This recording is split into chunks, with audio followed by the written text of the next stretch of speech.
Good morning! Kakagising ko lang and ang ganda ng araw, guys.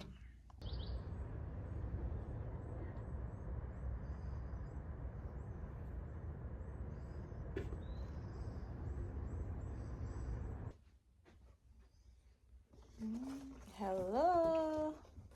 With my balloon. Inom po muna tayo ng tea, guys. Para mas masarap sa pakiramdam ang gising kapag iinom ako ng tea.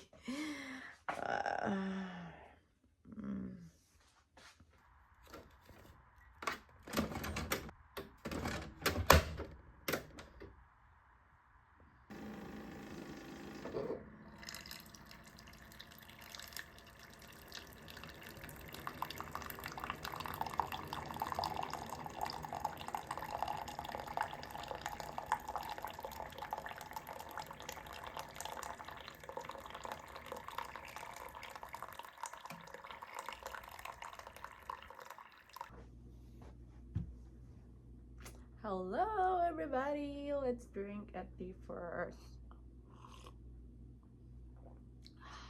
Sarap sa pakiramdam kasi mainit pa. Kayo po, anong iniinom nyo every morning? Kasi yung iba, coffee, iba-iba po tayo ng gustong inumin. Ako ay tea kasi hindi ako masyado umiinom ng coffee. Pero yung husband ko, 4 times a day, coffee. Kasi yun ang favorito niya. Ako naman ay tea muna ako kasi nga yung tiyan ko laging hinahanap ang tea. And masarap po sa pakiramdam kapag iinom ka po ng mainit na inumin sa umaga. Hello everybody! Good morning, good morning! This is me, Pinay Girl, and welcome back to my YouTube channel. Today is Tuesday here in USA. Kakagising ko nga lang, guys, and blurry my face. Marami po akong gagawin today. Maglalaba po ako at mamaya may pupuntahan kami ni Habi at hopefully makapag-vlog kami together. And wala po akong work kasi nga yung boss ko nagbabakasyon po ng 1 week. So, super happy ako dahil nga makapag-relax ako at syempre may time kami ni Habi. Ang sarap din sa pakiramdam kapag may 1 week off ka sa trabaho. At least makapag-spend time kayo together ng husband mo. And summertime na din dito sa USA. Ang ganda pumunta ng nature, mag-vlog. Perfect timing talaga sa vlog kapag ganito ang weather kasi hindi na malamig at komportable kang mag-vlog kasi hindi mo na kailangan magbalot. Pwede ka nang magsuot ng mga ganito, no? Yun po ang gusto ko kasi kapag malamig, grabe po, magbabalot ako at hindi ako komportable kapag lalabas. Kaya super ganda po ng weather ngayon sa amin dahil nga summertime no po. Ako din, naghihintay ako kay Habi na makauwi. Pagising ko ay nasa trabaho na siya. Ganito ang buhay ko, no. Kahit walang trabaho, wala pa rin katapusang trabaho dahil maglilinis ka pa ng bahay, maglalaba ka pa, hindi mawawala ng trabaho. Minsan nakapag-relax ako kapag may time kami ni Habi, pupunta ng nature, magbablog ako. Masaya po talaga sa pakiramdam kapag makalabas ka ng bahay. Kasi sa bahay, laging may trabaho pa rin. Hindi pwede higa-higa ka na lang dahil kung may kalat, lilinisan mo. Today's video, pag-uusapan natin muli ang sister ko, guys, kung bakit nga ba na wala nang upload si Maria Lassen lately. Marami po kasi ang nagtatanong tungkol sa kanya. Pinay Girl, bakit wala nang upload si Maria Lassen, bla bla bla. Actually, nakapag-upload na po yung sister ko 3 days ago kasi nga concerned po siya sa mga nagtatanong. Sa mga hindi nakapanood ng recent vlog ni Maria Lassen, no, gusto ko pong panoorin niyo po dito para malaman niyo po ang sagot kung bakit lately wala pong vlog yung sister ko. Gusto ko po sa kanya manggaling, kaya panoorin niyo, guys. The last 2 weeks is hindi po talaga ako okay, kaya hindi ko na rin po talaga pinilit mag-vlog dahil hindi po talaga ako okay. So guys, ang nangyari, in the last 2 weeks, ang pag-aalala ko, nag-gardening kami ni Deb. And then after po yun, it was early in the morning. And then pagkatapos po ng trabaho kami, yung nagkokolekta lang po ako ng mga dahon. And then, nag-rest po ako sa bahay. Pumasok po ako sa bahay. And after that, doon po nag-start ang dizziness ko na hindi po talaga ako makaget up. As in, sleeping lang po talaga ako sa bed. Tapos, it lasts for many hours, like whole day, hindi po ako makapag-get up. Actually, nag-concern na po si David, yung asawa ko. Sabi niya, dadalhin na kita sa hospital kasi nga hindi ako maka-go up. And then, after that is nagsusuka din po ako. Pero ako din po yung tao na ayaw ko din po talaga pumupunta sa hospital. Matakotin din po kasi ako sa needles or ayaw ko lang talaga yung ideas na maano po ako sa hospital. So sabi ko kang Dave, mag-wait na lang tayo until tomorrow hanggang ma-okay ako or kung hindi talaga ako okay, pupunta tayo sa hospital. Until mga 3 to 4 days, grabe talaga guys yung dizziness ko. Like, kailangan kong nakahiga. Kahit nakahiga ako, tapos mag-ano po ako, mag-change position, ganun pa rin, yung parang lasing po talaga, yung ganun talaga yung paningin ko. So, that's what happened in the last 2 weeks. Kaya hindi po talaga ako nakapag-vlog. Pasensya na po kayo kasi I believe ang health po talaga natin is our wealth. Ang hirap po magkasakit dito sa ibang bansa. And then, hindi po ako pumunta sa hospital kasi feeling ko hindi naman siguro super emergency. I don't know, hindi kami pumunta sa emergency hospital. And instead po, nag-book po ako sa GP. Pa-appointment po ako to see a doctor. Pero since nandito po kami sa Riverland, it's a bit po dito countryside. So there is a long way. Kung po maka-appointment po kayo ng doctor. So it took like nearly a week until to see a doctor. And habang guys, nag-aantay ako sa appointment ko, yung dizziness is slowly siya nawawala na hindi super dizziness po yung nakikita ko. And ang dami na pong ideas na kasi sumusuka din po ako. Sabi ko, am I pregnant? Kasi as a woman, pag nagsusuka ang dizziness, yun agad ang iisipin natin. And that was my first time it's happened na nagka-dizziness po ako and vomiting at the same time. Until dumating po yung point, yung appointment ko ay sa my GP, I talked to the doctor and I explained everything, bakit ako nagsusuka ang dizziness, and kahit nakahiga ako, mag-change position ako is dizziness pa rin talaga yung nakikita ko. And then, kailangan lang talaga one position lang ako. Then, yun, doon ko po nalaman. First, ay nag-pregnancy test muna talaga. Kasi, what if, baka buntis po ako. And then, yung resulta naman po is negative. I'm not pregnant.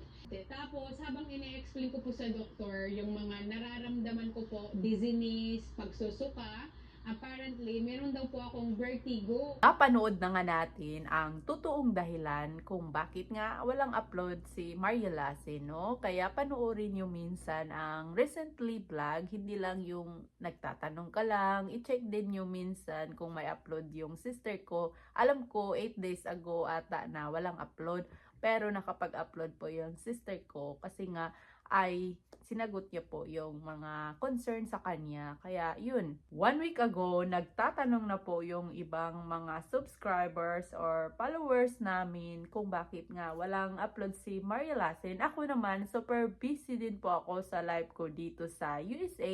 Hindi po lahat ng oras ay alam ko po ang ginagawa ng sister ko. Kagaya nga ng sinabi ko, hindi kami magkasama. Kapag tatawag ako sa kanya, malalaman ko kung bakit, anong nangyari. So, ngayon, tinawagan ko po siya what the problem at what happened. So, ito po ang aking masasagot sa inyo. Okay naman po si Maria Lassen at she's doing well, guys. And don't worry, and she's okay now. And nagkaroon lang po siya ng vertigo. Lately kasi, nagsusuka po siya at nahihilo. At nagpa-check up naman siya sa doktor kung ano ba ang dahilan kung bakit siya nahihilo. Akala niya din ay she's pregnant but hindi po siya buntis. Marami po ang nagtatanong baka buntis nga si Maria Lassen. At actually ako din ay napatanong, are you pregnant?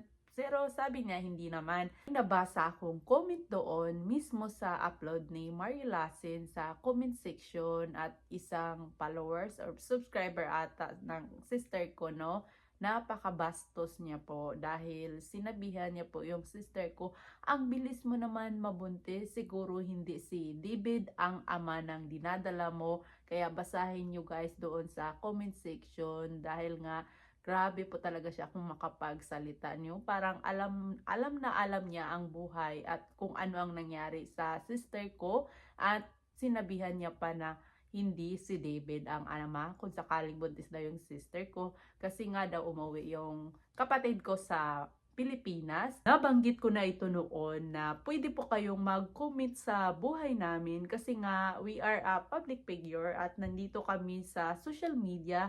Pero isipin nyo muna ang sasabihin nyo bago kayong mag-comment. Hindi na po yan tama. Actually, pwede kang mademanda yan kasi wala ka pong proof at para pagsabihan mo yung sister ko, pwede ka po yung kasuhan dahil sa pagsasabi mo ng mga chismis or mga fake news na hindi mo naman alam ang katotohanan.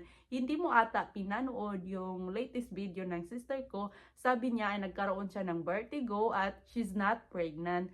So, nagsabi ka na hindi mo lang pinanood yung video, no? Kaya, bago ka magsalita ay pag-isipan mo muna dahil sa binitawan mong salita ay pwede kang makasuhan sa mga ganyan, no? Sa pagsasabi na mga maling impormasyon. Ayoko po talagang patulan yung mga bashers. Kagaya nga ng sinabi ko, kapag sobra na ay kaya ko po siyang sagutin sa mga sinasabi niya, lalong-lalo na po na yung kapatid ko ang pinagsasabihan niya.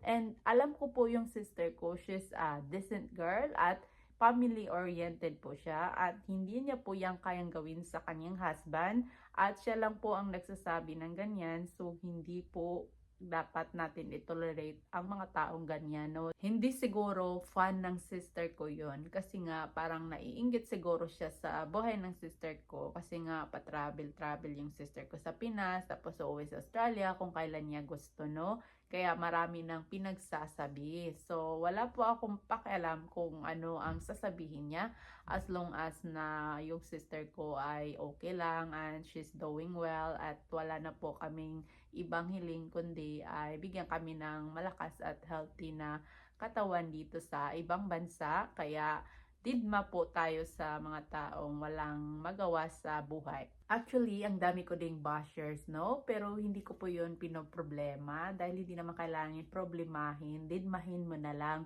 Ang focus ko dito ay yung sarili ko, ang buhay ko, hindi yung ibang tao, no? So, mag-focus tayo sa kung anong buhay natin. Huwag natin pansinin ang ibang tao dahil kung ayaw talaga nila sa'yo, wag natin pipilitin kahit ano pang gawin mong tama. Maling-mali po talaga yan sa paningin nila. Mas nasasaktan siguro ako kapag sister ko na, family ko na ang involved, no? Papatulan ko na po yung ibang basher at sasagutin ko po kung ano ang pinagsasabi nila dahil unang-una kami po ang nakaalam ng buhay namin at hindi po yung ibang tao.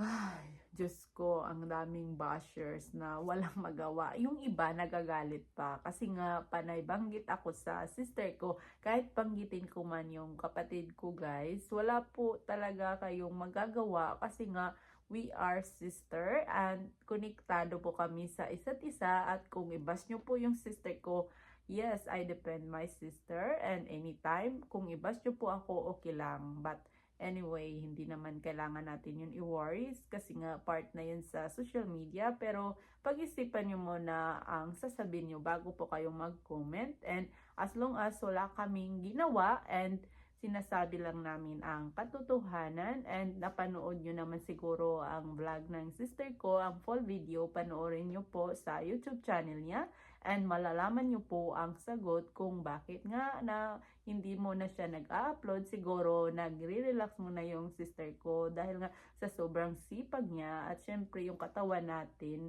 magre-react minsan. Kagaya nga sa akin, no?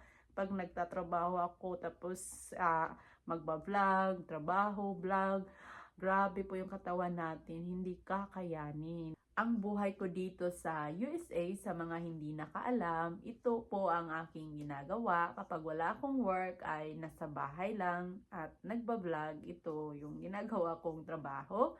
At syempre maglilinis ng bahay, maglalaba. So, kasali na po yun. And kapag nasa work ako ay sobrang busy. So, yun lang po ang buhay ko dito. Work, trabaho, uwi ng bahay. Minsan ay nagba-vlog. Kapag may time kami ng husband ko ay pupunta kami sa lugar na gusto naming pupuntahan nga. And masaya na po ako sa buhay ko kung ano po ang binigay ni Lord na ganito kakayanin para sa pamilya, no? Masarap naman talaga ang buhay sa Pilipinas kasi nga kasama mo ang family mo at anak mo. Ako malayo ko sa aking anak, pero kinakaya ko lahat. May mga basher sa buhay, pero dinididma ko lang yun dahil ikaw lang din ang masasaktan kapag pinoproblema mo at yung sarili mo, kailangan mo din protektahan. Ang buhay dito sa ibang bansa, malungkot talaga. Totoo po yun dahil lahat naman talaga ng mga Pilipino na nasa ibang bansa, ang sinasabi ay malungkot po dito, mas masaya sa Pinas kasama ang pamilya, pero dito naman ang mga opportunity at kikita ka ng pera at matutupad ang pangarap mo. Yes, very true. Pero nasa inyo po yun kung paano nyo i-control ang sarili nyo. Kung lagi nyong iniisip na nalulungkot ka, syempre malulungkot ka talaga. Ako naman ay binibigyan ko po ng entertainment yung sarili ko na mapasaya ko po. Kasi kapag masaya ka, hindi mo maiisip na na-miss mo yung anak mo, na-miss mo yung pamilya mo. Kaya super happy ako yung husband ko kapag sasabihin ko punta tayo dito. Syempre mawawala yung lungkot, parang mabibigyan mo yung halaga ang sarili mo. Ay, ito lang pala ang gagawin natin. Hindi pwede na nasa kwarto ka lang, higa-higa ka lang, tapos umiiyak. Wala po yung mangyayari. Nandito na po tayo sa ibang bansa. Hindi na tayo basta makauwi-uwi na Manila lang or Cebu lang na ay uuwi ako sa probinsya namin. Hindi po basta-basta lang. Kailangan mo ng financial para makauwi kasi malayo po tayo. So, kami ni Maria Lassen na nasa Australia siya, ako dito sa USA, ang sinasabi nila na ang ganda-ganda na ng buhay namin, lalo na yung sister ko kasi may bahay na. Hindi po lahat ay masaya agad kung may narating ka.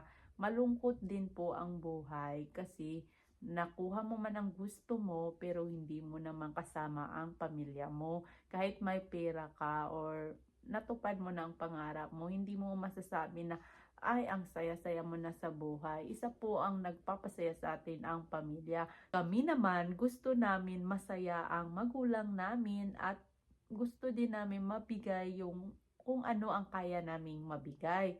Kaya yun po ang dahilan kung bakit mas pinili naming lumayo para din po sa pamilya or sa anak ko na gusto kong mabigyan din ng magandang kinabukasan. Yung iba nagtatanong bakit hindi ka umuwi.